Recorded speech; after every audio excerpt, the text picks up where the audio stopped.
ብዙ ጊዜ እኛን የሚጎዱን የቅርባችን ሰው ነው። ጓደኛዬ፣ ዘመዴ፣ ቤተሰቤ፣ ገለመዴ ምናምን የምንላቸው ሰዎች ብዙ ጊዜ ያጠቁናል፣ ይጎዱናል። ልባችንም የሚሰበረው በዛው ልክ። በጣም እናምናለን፣ በጣም እናውቀዋለን። በቃ የምንተማመንበት ሰው እኛን ሊጎዳን ይችላል። ምክንያቱም ምንድነው? የሩቅ ሰው መጥቶ እኛን ሊያጠቃን የማይችልበት አንተ ጠንካራ ሁን፣ ደካማ ጎን ምን ይሁን ምንም ያውቀው ነገር የለም። የቅርብ ሰው ግን አጠገብ ያለው ቤተሰብ ሊሆን ይችላል፣ ዘመድ ሊሆን ይችላል፣ whatever ምንም ልትሉ ትችላላችሁ። ደካማ ጎናችሁን ስለሚያውቅ ሊያጠቃችሁ ሊጎዳችሁ ይችላል። ስለዚህ አጠገብ ያለው ጓደኛዬ ምን ይመስላል ብሎ መፈተሽ፣ ራስን መጠየቅ በጣም ጥሩ ነው ብዬ አስባለሁ። በነገራችን ላይ እንደዚህ አይነት ቪዲዮዎችን ብዙዎቻችሁ ስክሮል አድርጋችሁ እንደምታልፉት አውቃለሁ። ነገር ግን የሚጠቅማችሁ ይጠቅመኛል ብላችሁ የምታስቡት ብቻ ናችሁ ይህንን ቪዲዮ የምትከታተሉት ማለት ነው። እስቲ ራሳችሁን ጠይቁ። በነገራችን ላይ ሁሉም ሰው በሚባል ደረጃ እየተጎዳ ያለውም ሲጎዳ የኖረውም የሚጎዳውም የቅርቡ ሰው ብቻ ነው ሊጎዳው የሚችለው። ያን ሰው ከሩቅ መጥቶ ማንም ጎድቶት አያውቅም። ስለዚህ አጠገብ ያለው ሰው ምን ይመስላል? ከኔ ምንድነው የሚፈልገው? እኔስ የሚያስፈልገኝ ያ ሰው ለምንድን ነው ብላችሁ ራሳችሁን መጠየቅ ጀምሩ። እስቲ በጣም የምታምነው በጣም የሆንክለት ነፍስን አሳልፈ ለመስጠት እንኳን ዝግጁ የሆንክለት ሰው መጨረሻ ላይ ሲጎዳክ ታያለ። አጠገብ ያለው ስፔሻሊ በዚህ ዘመን በነገራችን ላይ መታደል ካልሆነ በስተቀር ካልታደልን በስተቀር የሚታመን ጓደኛ፣ ለኛ ጥሩ የሚያስብ፣ እንዲሳካልን፣ እንዲሆንልን፣ እንዲያልፍልን የሚፈልግ፣ ሀብታም እንድንሆን የሚፈልግ፣ ስኬታማ እንድንሆን የሚፈልግ ጓደኛ በጣም ጥቂት ነው። በእጅ የሚቆጠር ነው ማለት ይቻላል። ስለዚህ አጠገባችን ያለው ጓደኛ እንድታድግም እንድትሞትም አይፈልግም። ከምታድግ ግን እንድትሞት፣ እንድትወድቅ፣ ስኬታማ እንዳትሆን፣ በቃ ደሃ ሆነ ምናምን ሳይሳካል እንድትኖር ነው የሚፈልገው። ያም ምንድነው? አጠገቡ ሆነ ምናልባት እሱ ሀሳብ ምሰጥ ሰው፣ የምታበረታታ ሰው ልትሆን ትችላለ።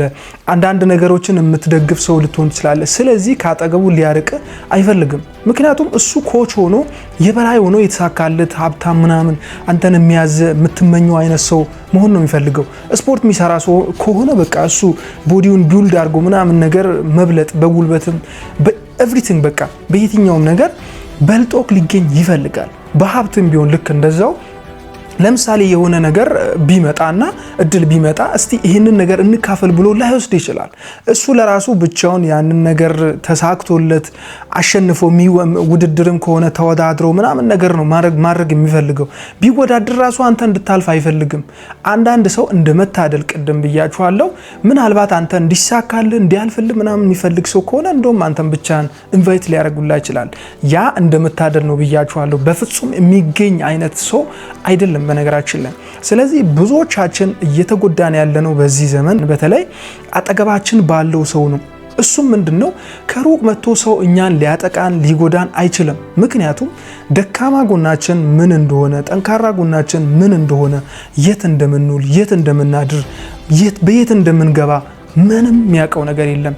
የቅርብ ሰው ግን ሁሉ ነገርን ስለሚያውቅ ሊጎዳክ ይችላል። ምክንያቱም አንተን በልጦ ሊገኝ እንጂ በልጠው እንድትገኝ አይፈልግም። ቤተሰብም ይሁን ዘመድም ይሁን ማንም ሊሆን ይችላል፣ ጓደኛም ይሁን በጣም የሆንክለት ሰው፣ በጣም ነፍስን አሳልፈ ለመስጠት እንኳን ዝግጁ የሆንክለት ሰው ሲጎዳክ ታየዋለህ።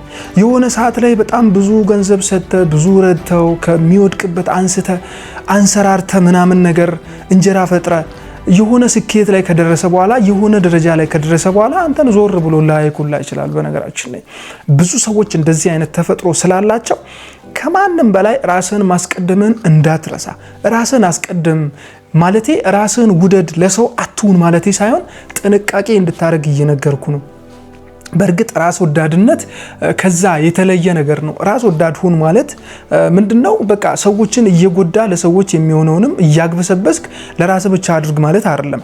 ራስ ወዳድ ሁን ማለት ከማንም በላይ ራስህን ቦታ መስጠት፣ አንተ ካመለጥክ በኋላ ራስህን በቃ ከቻልክ በኋላ ከተቋቋምክ በኋላ ሌላውን ሰው ማገዝ መርዳት ትችላለህ፣ አንተን በማይጎዳ መልኩ። ሰውን ደግሞ በጣም አታስጠጋ። በቃ ብዙ ጊዜ የኛ ውድቀት በቃ የቅርባችን ሰው ብቻ ነው። እኔ እንደውም በህይወቴ አንድ ነገር ልንገራችሁ።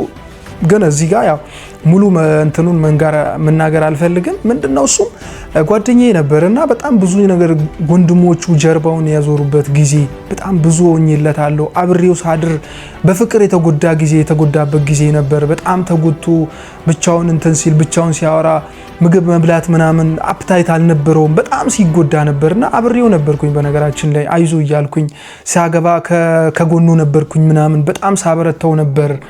በቃ ማንም አልነበረውም ማለት ይቻላል። በነገራችን ላይ ከጎኑ ማለት ነው። ዞር ብሎ አላየኝም። በነገራችን ላይ የሆነ ቻሌንጅ ላይ ነበርኩኝ። ቴክስት እንኳን አላረገልኝም ብላችሁ አታምኑም። ሶ ምንድነው በጣም የሆንክለት ሰው ይጎዳሃል። በቃ እኔ እዚህ ጋር በነገራችን ላይ ስለዚህ ጉዳይ ሞር ዲፕ እንትን ማውራት አልፈለኩኝም። ለዛ ነው የሆነ ቀን ግን ላወራችሁ እችላለሁኝ። ያው አሪፍ ላይ ሲሆን እነግራችኋለሁኝ ማለት ነው። እና ምንድነው ከጎናችሁ ያለው ሰው ምን አይነት ሰው ነው? ራስ ወዳድ ነው ወይ? ራስ ወዳድ ነው ማለት ላንተ እንዲሆንልህ እንዲሳካልህ የማይፈልግ አይነት ሰው ነው ወይ? በቃ ራስህን መጠየቅ አለብህ። መጎዳት የለብህም። ብዙ ጊዜ ምስጢርን አሳልፈህ አትስጥ እንበልና እንደውም በጣም የቅርቤ ነው የምትለው ሰው ለሁለታችሁም እኩል የሆነ ሰው ማለት ነው ለአንተ መኪና ሊሸልም ነው ብሎ ቢመጣ እንዴትም አድርጎ ያንን መኪና እንዳትሸለም ነው የሚያደርገው። በነገራችን ላይ እንዴት ለኔ አይሆንም ይሄ መኪና፣ እንዴት ለኔ ይሄንን ያህል ገንዘብ ለሱ ለምን ይሰጣል? ለምን ለኔ አልሆንም? በቃ ለምን እኔ ሀብታም አልሆንኩኝም? እኔ እንዴት ለምን አልተሳካልኝም ብሎ ነው ውድድር ውስጥ የሚገባው። ስለዚህ ከጎን ያለውን ሰው በደንብ አድርገህ ፈትሽ፣ በደንብ አድርገህ አጥና። ምንድነው የሚፈልገው የሰውዬ? በቃ እኔ ስለምጠቅመው ነው፣ እኔ ስለማበረታተው በዚህ ነገር ስለሚጠቀምብኝ ነው ብለህ ራስን ጠይቅ። ካልሆነ ግን መጨረሻ ላይ ስትወድቅ ሊያነሳክ አይችልም ያ ሰው። በነገራችን ላይ በፍጹም ያንን ሊያደርግ አይችልም። ስለዚህ ለራሱ ጥቅም ነው። ብዙ ሰዎች ለራሳቸው ጥቅም ሲሉ ነው የሚያቀርቡክ የሚያስጠጉክ። አንድ ቀን ምናልባት ሊገባክ ይችላል። እና ምን ለማለት ፈልጌ ነው፣ በኋላ ላይ ስትወድቅ፣ ከሰው በታች ስትሆን፣ ስትከስር፣ ከነበርክበት ከፍታ ዝቅ ስትል ዞር ብሎ ሳያይክ ሲቀር በቃ ዞር ብለ ግራህን ስታይ ቀኝህን ስታይ ብቻህን እንደሆንክ ያኔ ታስተውላለህ። ማን ነበር በዛን ሰዓት? እኔ እኮ ይሄን ሁሉ ሆኜለት በዚህ ልክ አምኜው እንዴት አልሆነልኝም ብለ ከራስህ ጋር መጣላት ትጀምራለህ።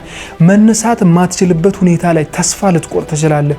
ተስፋ የሚያስቆርጥክ በነገራችን ላይ ያለህበት ሁኔታ ብቻ ሳይሆን ከዛ ችግር መውጣት ስለማትችል ሳይሆን መውጣት ትችላለህ። ነገር ግን የነበረ ነገር ያደረክላቸው ሰዎች የሆንክላቸው ሰዎች አብረ የበላው ሰው ብዙ ችግሩን የተጋፈጥክበት ብዙ ችግሮችን ብዙ ውጣ ውረዶችን አብረ ያሳለፍክ ሰው በዚህ ልክ ሲከዳክ በዚህ ልክ የሩቅ ሲሆን በጣም ያማል፣ ተስፋ ያስቆርጣል። ስለዚህ ካለበት ችግር ለመውጣት ራሱ ተስፋ እንድትቆርጥ ያደርጋል።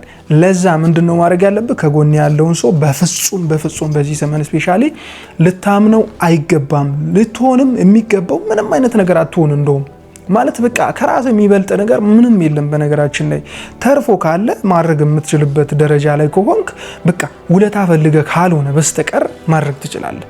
ከዛ ሰው ምንም አይነት ነገር ማጠብቅ ሆነ መልሶ እኔ ስወድቅ ያነሳኛል፣ ደሃ ስሆን ያበረታኛል፣ እንደዚህ ስራ ይሰጠኛል ምናምን በቃ ሲደክመኝ ያበረታኛል ብለ ማታስብ ሰው ከሆንክ በቃ ዝም ብለ በነፃ የምትለግስ ከሆነ ብቻ ነው ማድረግ ያለብህ። ካልሆነ ግን ከሰው ምላሽ የምትጠብቅ ከሆነ በዚህ ዘመን ምንም አይነት ነገር ባታረግ ጥሩ ነው።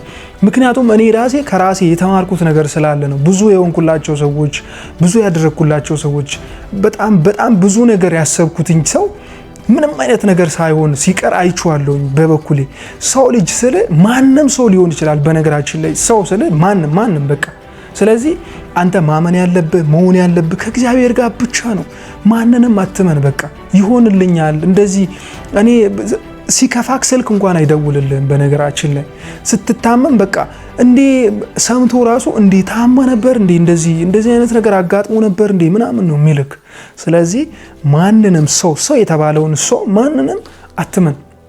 ማንም ሰው ይሆንልኛል፣ ያግዘኛል፣ እንደዚህ ያደርግልኛል ብለ በፍጹም ለራስህ እንደዛ አይነት የስንፍና ቃል ስትናገር በፍጹም አትገኝ። ስለዚህ እንግዲህ አሁን የነገርኳችሁ ነገር እንደሚጠቅማችሁ አውቄ በነገራችን እኔ ራሴ የደረስኩበት ነገር ስላለ ነው። ቃላት እንግዲህ ለቃቅሜ ባላውራ እንኳን ይጠቅማችኋል። ይህንን ነገር ሙሉ ጨርሳችሁ ቪዲዮን የሰማችሁ ማለት ነው። ይህንን ቻናል ሰብስክራይብ አድርጋችሁ ቤተሰብ መሆናችሁን እንዳረሱ። በነገራችን ላይ ቅድም እንዳልኳችሁ ቀል ሲሆን የማይጠቅም ነገር ሲሆን ቁጭ ብለን ማየት እንወዳለን። እንደዚህ የሚጠቅሙ ምክሮች ደግሞ በጣም ይጠቅሙናል ለህይወታችን። ምናልባት ይሄ ምክር ብዙ ሺህ ሰው ሊያይ ይችላል፣ ግን አንድ ሰው ቢጠቀምበት ራሱ እኔ በጣም ብዙ አተርፍበታለሁና እኔ ያለፍኩበት ነገር ስለሆነ እንድትማሩ ስለፈለኩኝ ነው። ብዙ የጠበቅኩትኝ ሰው ብዙ በቃ ይሆንልኛል ከጎኔ ይቆማል ያልኩት ሰው ከጎኔ ሳይሆን ስቀር ስላየው ነው። ብቻህን ነው የምትቀረው። ያኔ ነው ሁሉ ነገር የሚገባክ ማለት ነው። ስለዚህ እንግዲህ ይህንን ቪዲዮ ሰምታችሁ የተጠቀማችሁ ሰዎች ብቻ ይህንን ቻናል ሰብስክራይብ አድርጋችሁ ቤተሰብ መሆናችሁን እንዳረሱ። ቪዲዮ ደግሞ ለብዙዎች እንዲደርስ ላይክ የምትሏን መጫናችሁን አትርሱ። በሌላ ምክር፣ በሌላ ቪዲዮ፣ በሌላ ስራ ተመልሰን እስክንገናኝ ይመቻችሁ። ኢትዮጵያ ለዘላለም ትሳቅ።